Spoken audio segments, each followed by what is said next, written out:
Hello everyone, I hope आप सब अच्छे होंगे और आप सबकी तैयारी भी अच्छे से चल रही होगी। इस वीडियो में हम डिस्कस करेंगे last 30 days strategy for CPU exam जो 9 नवंबर से स्टार्ट हो जाएगा।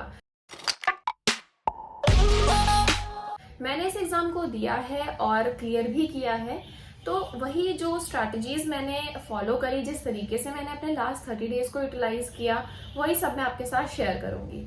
एक चीज मैं बता देना चाहती हूँ, ये वीडियो उन्हीं लोगों के लिए हेल्पफुल रहेगी जो पिछले 4-5 महीने से अपनी कुछ प्रिपरेशन कर रहे हैं, जिन्होंने अपना कुछ कोर्स किया हुआ है 30 डेज में, क्योंकि विदाउट प्री प्रिपरेशन कोई भी इस एग्जाम को क्लियर नहीं कर सकता और ना ही कोई करवा सकता है, क्योंकि कोर्स काफी वाइड है। कुछ ना कुछ तो आपको पहले से आना ही चाहिए। ये बहुत ही गोल्डन अपॉर्चुनिटी आपको मिली है। 4300 प्लस वैकेंसीज हैं, तो ये मान के चलना कि शायद लास्ट बार ही ऐसा हो रहा हो, नेक्स्ट टाइम शायद सीईटी आ जाए। सीजीएल का फॉर्मेट ही चेंज हो चुका है, तो कुछ कह नहीं सकते फॉर द नेक्स्ट टाइम। तो आपको इस बार ही अपना बेस्ट देना है, इस बार ही आपको कोशिश करनी है कि आपको अपनी ड्रीम जॉब मिल जाए। उसके लिए आपको क्या करना है, सबसे पहले आप पूरे मंथ का एक चार्ट बनाओ, जिस तरीके से मैंने बनाया था। डेट वाइज आपने कैलेंडर बनाना है। उस कैलेंडर में आपको कॉलम्स छोड़ने हैं जिसमें आप सारे टॉपिक्स नोट डाउन करोगे पूरे मंथ के लिए। इसमें आपने maths, reasoning, English, GK plus mock test सबको इंक्लूड करना है। टाइमिंग्स आप अपने हिसाब से सेट कर सकते हो कि आपको किस टाइम पे कौन सा सब्जेक्ट पढ़ना है। तो इस तरीके से आपने पूरा चार्ट बना लिया, आपने पूरा अपना कैलेंडर सेट कर लिया। अब आप अपनी प्रिपरेशन अच्छे से शुरू कर सकते हो। कोई भी टॉपिक इस तरीके से आपका छूटेगा नहीं, कोई भी सेक्शन नहीं छूटेगा। आप हर टॉपिक को, हर सब्जेक्ट को इक्वल टाइम दे पाओगे। तो सबसे पहले बात करते हैं मॉक टेस्ट की। जो लोग पहले से मॉक टेस्ट लगा रहे हैं वो बहुत अच्छा कर रहे हैं। जिन लोगों ने अभी तक मॉक टेस्ट लगाना स्टार्ट नहीं किया है वो डेली मॉक टेस्ट अटेम्प्ट करेंगे। फॉर 30 डेज आपको नॉन स्टॉप रोज मॉक टेस्ट लगाना है और उसके तुरंत बाद ही उसका एनालिसिस कर लेना है। अगर बाय चांस आपकी सिटिंग पावर नहीं है तो पहले आप 3 सेक्शन अटेम्प्ट करो, रीजनिंग, इंग्लिश, जीके। उसके बाद थोड़ा सा ब्रेक लेके मैथ्स अटेम्प्ट कर लो। तो अब आपने पूरा मॉक टेस्ट लगाया, आपने देखा कि भाई मेरा इस क्वेश्चन या इस टॉपिक में बार बार मिस्टेक हो रहा है, बार बार मैं गलत कर रहा हूँ इस चीज को, तो आपने उसी टाइम, उसी दिन आपने उसका पोस्टमार्टम कर देना है। आपने वीडियो से, क्वेश्चन से, पीडीएफ से, हर तरीके से उस टॉपिक को स्ट्रॉन्ग बना लो और उसी दिन आपने उसके शॉर्ट नोट्स भी बना लेने हैं, ताकि एग्जाम से 1-2 दिन पहले या एग्जाम वाले दिन भी आप उसको रिवाइज कर पाओ।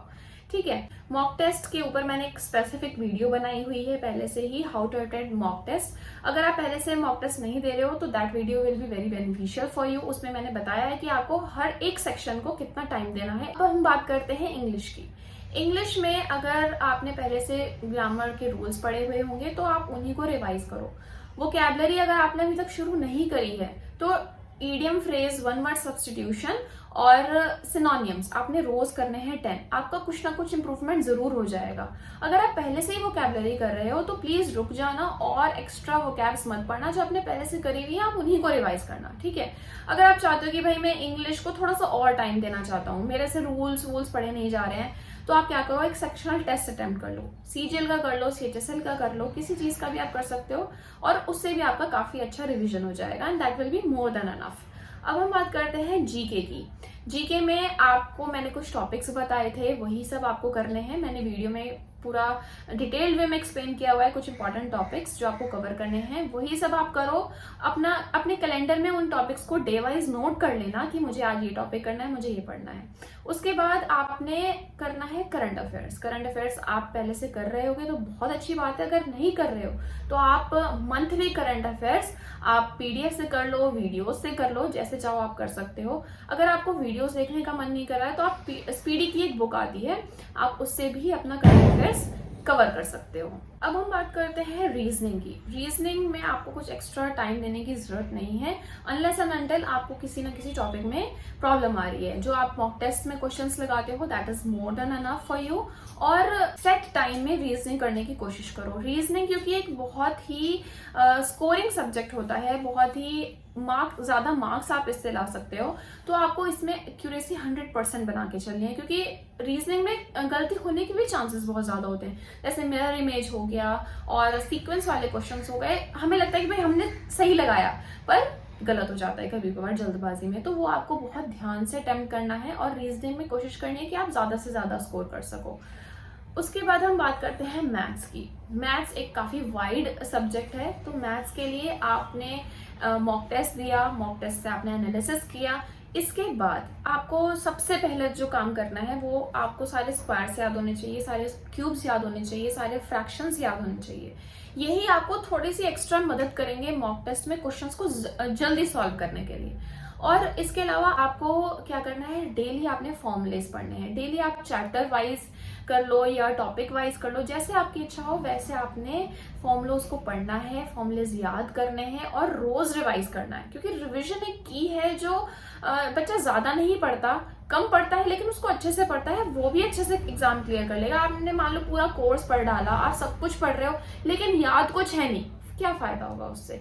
मैं आपको एक एग्जांपल देती हूँ। मेरा 2019 में जो सीपीयू का एग्जाम हुआ था उसमें डायरेक्ट फॉर्मूला बेस्ड क्वेश्चन आया था, एरिया ऑफ ट्रेपीजियम। मुझे अब भी याद है क्योंकि मैं एग्जाम में बैठी इतनी पछता रही थी कि यार अगर मैंने थोड़ा सा ढंग से फॉर्मूला को याद किया होता तो शायद मैं उसको कर लेती। मैं एग्जाम में उस फॉर्मूले को ही भूल गई, area of trapezium, so easy.